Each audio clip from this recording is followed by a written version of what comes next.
Hello, I'm Simon Whistler. You're watching Today I Found Out, and in the video today we're looking at McRefugees and the cyber homeless.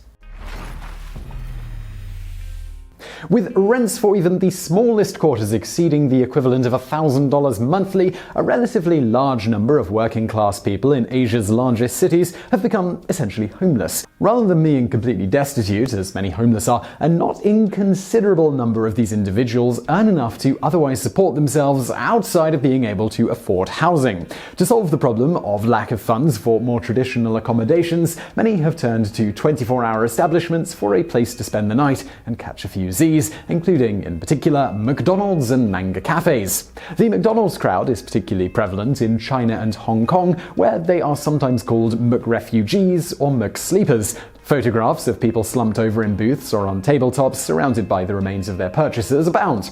Some overnight businesses seem to encourage the practice, particularly as McSleepers tend to be consistent customers who otherwise cause no trouble. As a McDonald's Hong Kong representative officially noted, "We welcome all walks of life to visit our restaurants at any time."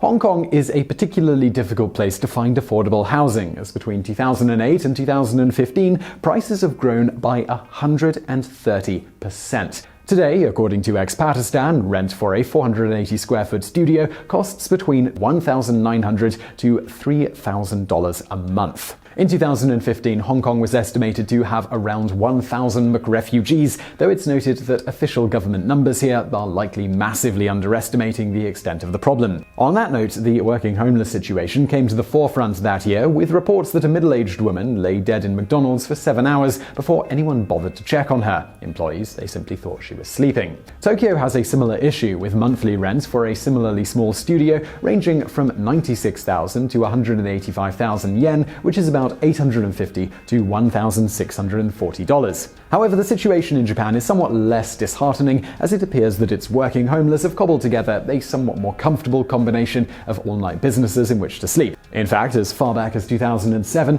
it was reported that approximately 5,400 Tokyo residents spend at least half of their week staying in internet cafes. More recently, Manga cafes, so named due to the addition of extensive manga libraries on the premises, have also become very popular. More comfortable than McDonald's at least, customers at Manga cafes enjoy a private booth with a computer, unlimited internet, access to a DVD and manga library, and a reclining office-style chair. Soft drinks are usually provided for free, while food, generally of the greasy variety, is available to purchase at modest prices. For reference here, the fee for a cubicle in one of these establishments generally ranges from about 1,400 yen to 2,400 yen, which is $12 to $21 for up to 12 hours.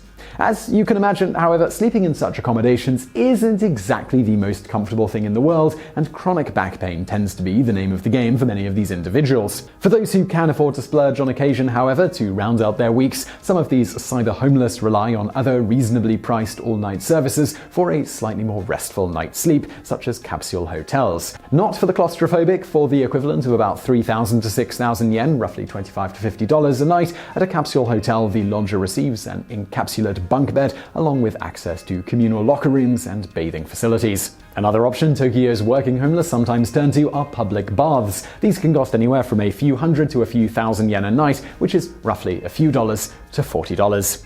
So I really hope you found that video interesting. If you did, please do hit that thumbs up button below, and do not forget to subscribe for brand new videos just like this every day of the week. Also, I'd like to take this moment to thank our patrons on Patreon. If you're interested in supporting us with a small and totally voluntary financial contribution to help us in making these daily videos and getting some great perks in return, please do head over to patreon.com/TodayIFoundOut. And as always, thank you for watching.